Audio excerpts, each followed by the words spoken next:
this presentation, we're going to be considering ethnography as a research strategy within community music. There are many YouTube presentations and books already out there that explain what ethnography is and the complications and research processes involved in it. What we are doing in this video is we are sharing how we have incorporated ethnography into our research practice. And ethnography defines social anthropology, and here is a concise and useful definition of ethnography.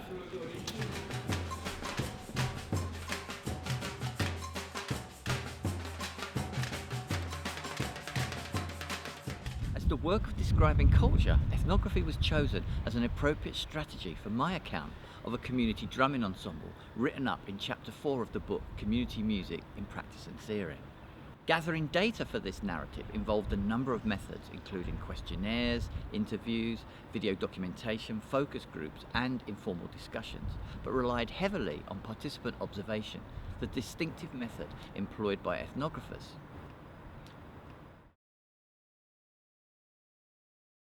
I had been the instigator of this group. I was also the main facilitator and led the band in performance. All familiar things to the working community musician. It was important to articulate why this particular ensemble offered opportunities to answer my key questions. It's not really enough just to decide to research your own group because it's convenient. But in my case, the ensemble was well established and exhibited key attributes central to my key questions, i.e. around the community music history, pedagogy, group structure, sustainability and the wider networks. Access to potential data was really important, and as a member of the group I was able to get access to performances and rehearsals, of course, but also I needed ethical clearance, of which I obtained as well. So a clear understanding is needed of what constitutes being a facilitator, and in this case being a facilitator researcher. There needs to be a blend of the scholar self and the community music self.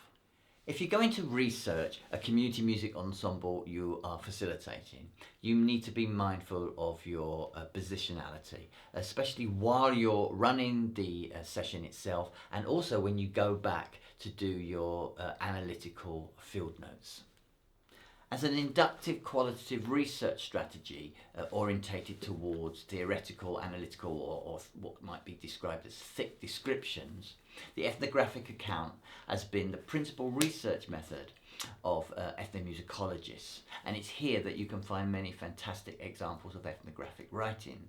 3 books that I particularly found inspiring is firstly this one, May It Fill Your Soul by Timothy Rice, Mark Bacan's Music of Death and New Creation, and John Miller Chernoff's African Rhythm and African Sensibility. All 3 authors make a case for the use of autobiographical perspectives within the ethnographic monologues, offering a strong structural and methodological outline that I have found really useful in my own work. Rice admits that personal experience was central to May It Fill Your Soul's narrative, not to simply establish that he was there, but as a place where understanding begins and, in some senses, remains located. For Chernoff, the character of participant observation meshes with what he describes as a sort of personal statement. He saw himself as a participant learning to play the music of the other's culture. In Music of Death and New Creation, Bacan makes a passionate plea for a reflective ethnography, stating that it is time for us to stop avoiding the issues of what happens when we interact musically with people we study, for fear that explicit attention to such issues might distract us from a focus of the more important and central quest for knowledge and understanding of the other. Or perhaps for fear that open and honest reflection might reveal our fieldwork methods and subsequent musical understandings as less noble than we would like them to appear to others. Utilising the eminent ethnomusicologist John Blacken's phrase tuning in, Bacan suggests that most ethnomusicologists rely on the process of tuning in as a basis for their understanding of the musical traditions they are studying.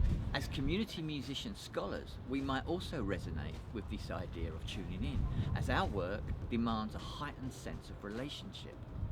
As a musical discipline substantially influenced by the anthropological exploits of Clifford Geertz, who influenced a generation of scholars with his seminal text of 1973, The Interpretation of Cultures, ethnomusicology draws at least as much from anthropology and the social sciences as it does from musicology and the humanities. In his essay, Textual Analysis or Thick Description, Jeff Todd Titan explains that while modern ethnomusicologists have largely abandoned claims of scientific objectivity, most have not abandoned ethnographic fieldwork. Shadows in the Field concentrates on these shifts in ethnomusicological methods from a modern era science paradigm towards a more experimental form of fieldwork, and is an important book in this regard. Reacting to the changing world orders, the essays in the book confront current issues of ethnography in the relation to contemporary ethnomusicology. Ethnomusicologists, while not abandoning ethnography, have attempted to reform and reshape the cultural studies of music based upon postmodern and post-structural thought, such as challenging binary thinkings that manifest in hierarchies such as self and other, inside and outside, author and authority.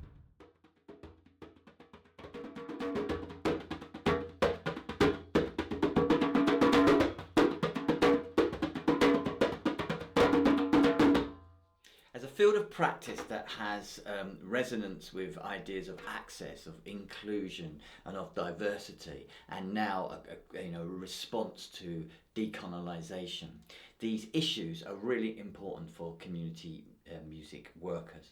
As a project that resonates with those books I showed you previously, my description of the community music drumming ensemble offers a thick description of its musical and social activities.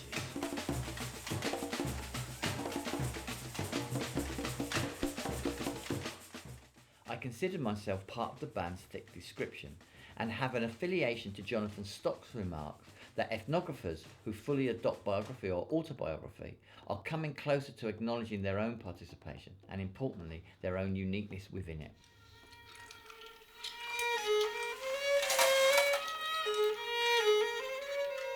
When I first began exploring the relationship between community music and ethnomusicology, one of the questions that I was asked was, where is the epistemology placed within ethnomusicology? In other words, where do the ethnomusicologists locate the knowledge that they are seeking? A community music researcher who focuses on practices research, a field that is being spoken about in other videos in this series, explained that in her field, the knowledge is in the doing. I concluded that in ethnomusicology, the knowledge was in the social relationships developed during fieldwork. It is through relating to different people and through sharing an experience with them that one gains knowledge of that specific cultural practice. It may be through learning a new musical instrument or participating in a musical activity and then going through the process of performing with that culture bearer. In most cases, researchers are also living within the community they are researching. Therefore, friendships and relationships are being built not only through musical engagement, but social engagement.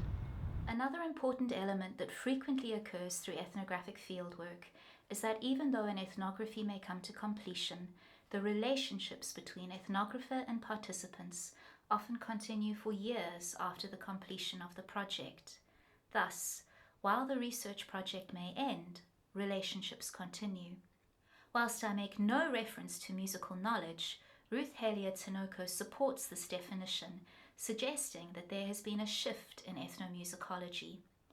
In relation to early ethnomusicologists such as Bruno Nettel and Mantle Hood, she argues, whereas knowing music was the basis for the epistemologies of early ethnomusicologists such as Nettel and Hood, a shift has occurred which places field relationships at the center of the epistemology of the fieldwork project. Central to an ethnographic project are the people who engage with the musical practice. Bars and Cooley, editors of the previously mentioned book Shadows in the Field, highlight this by stating that the ethno in ethnomusicology has always referred to people, any person, any group of people, however they are constituted. Ethnomusicologists recognize how their presence within a space changes the social encounters of the participants. This is known as reflexive ethnography.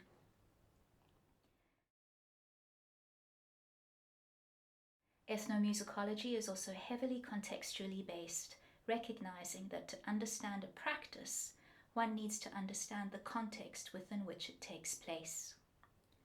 The new fieldwork leads us to ask what it is like to make and to know music as a lived experience. To discover these answers, the researcher needs to not only experience the musical practice personally, but find out from other participants in the practice what their experience of it may be. Thus, Bars and Cooley emphasize that the research method of an ethnomusicologist requires meaningful face-to-face interaction with other individuals. Recent restrictions on travel and social gatherings due to COVID-19 has impacted ethnographic research. However, the response by ethnographers is to make a distinction between online and offline ethnography. Choosing this terminology recognizes that it is still possible to have a meaningful face-to-face interaction and build relationships in an online context. The YouTube video, How to Conduct an Ethnography During Social Isolation by Daniel Miller, provides some useful guidance on this process. Because of this relational aspect to research, ethnomusicologists need to be aware of their ethical stance, which can lead to the potential for insight and enlightenment. Of extreme concern is the manner in which research is disseminated once fieldwork is complete. The researcher begins analyzing data, often on their own, and as they begin coding material, concern can arise over the representation of participants. Focusing on the relational aspect of ethnography and continuing to engage with research participants beyond the completion of the fieldwork is one manner of ensuring that they are represented in a manner that is respectful and accurately representative of them. The emphasis on the relational aspect of ethnographic research draws strong parallels to concerns within community music about relationships between the participant and the facilitator, and the notion of considering community as an act of hospitality. Both operate in the structure of the call and the welcome, highlighted in the short animation found on the CML site. By responding in this manner, ethnomusicologists can become aware of embodied experiences within a practice as they learn and acquire the skills and behaviors connected to a practice. They are also able to build deeper relationships with their fellow participants and the facilitators of the group.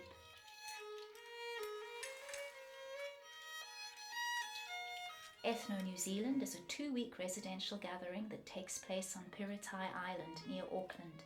It takes place on a marae, a Maori meeting ground. The first element in any participant observation is approaching the facilitators or gatekeepers and asking to be part of the musical experience. For them, this meant that I would perform alongside other participants in concert and also contribute towards any other activities that formed part of the event. In community music terms, the organizers had extended an invitation, and now I needed to respond by saying yes. The researcher therefore needs to enter into a space prepared to respond to the hospitality issued by the hosts. Whilst the main focus of an ethno-gathering is sharing and learning folk tunes, there were subsidiary activities that helped develop understandings of the people who were hosting the gathering and further personal and professional development. At Ethno New Zealand, these activities were a talent evening, a composition writing activity, and a craft activity. A major theme that came across in New Zealand was an awareness of one's cultural heritage. On the first evening, we received a talk from one of the leaders at the marae, who explained to us the stories behind all the carvings that we were surrounded by, which highlighted the importance of honouring one's ancestry. Very quickly, I became conscious of my own ancestral heritage, and when it came to the talent show, I felt torn about what songs to share with the group. Being from South Africa, I know a number of South African folk songs that are not from my heritage, but from another cultural heritage within the country. And I felt uncertain about sharing songs that did not belong to my ancestral heritage. This tension deepened my understanding of the appropriation of folk music, changing my own attitude towards which songs I felt comfortable sharing in a folk music setting. The experience opened a number of conversations surrounding issues of decolonization, particularly with fellow participants and artistic leaders who share a colonial ancestral background, and how this impacts one's relationship with the place they live and the folk music that they perform. It also enabled some conversations with second-generation immigrants who were engaging with folk music from their cultural heritage and how this was impacting their understandings of their own identity. The second activity which we performed was a composition project. Each group chose an element within nature upon which to base their song. I joined the Moana, or ocean group. As with the talent evening, this was not something I was perfectly comfortable with, but by saying yes, I hope to learn more about the ethno community.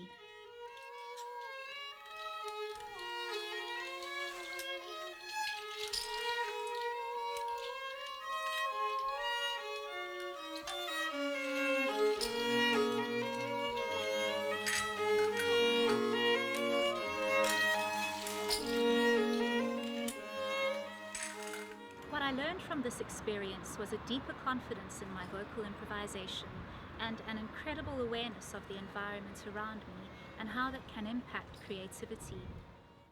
This experience drew many parallels with the final activity of weaving, which was facilitated by one of the members of the marae. As we sat together outside in the sunshine, weaving small little baskets together, using the natural resources around us, we were talking with one another and learning. What struck me was experiencing an engagement with nature that was quite different to my usual encounters. We were participating in a practical demonstration of an attitude towards the environment that is a more sustainable and respectful way than typical Western approaches. By the end of the camp, I had a much more fundamental awareness of the environment around me, of the importance of sustainability within the environment, and how different cultures choose to engage with their natural surroundings. By considering participant observation as a response to the gesture of hospitality from a facilitator, one enters into a relationship with another person. As mentioned earlier, this is vital to ethnographic research, but equally important in community music. Therefore, the focus on the relationship in both areas suggests a benefit in using participant observation as a form of analysis. My experiences in the field where I responded positively to activities are similar to a facilitator choosing to say yes and collaborate with their participants. In community music, this opens doors to new possibilities. In ethnographic research, this opens doors to deeper understandings of a practice. In both instances, it deepens relationships, connections, and trust between people. Accepting the gesture of hospitality is therefore a vital part of participant observation and building strong relationships, which ultimately is the essence of ethnography. We hope that you enjoyed our presentation on ethnography as a strategy and how it might be deployed in community music practice. We have presented two different research projects from two different positionalities, one as the researcher facilitator and the other as an immersive participant. And the themes arrived from analysis of the descriptive practice. But of course, research strategies flow from questions. So if your questions do lead you towards this strategy, we do hope that you enjoy it very much and that you enjoy the relationships that you can build from it. Thank you very much.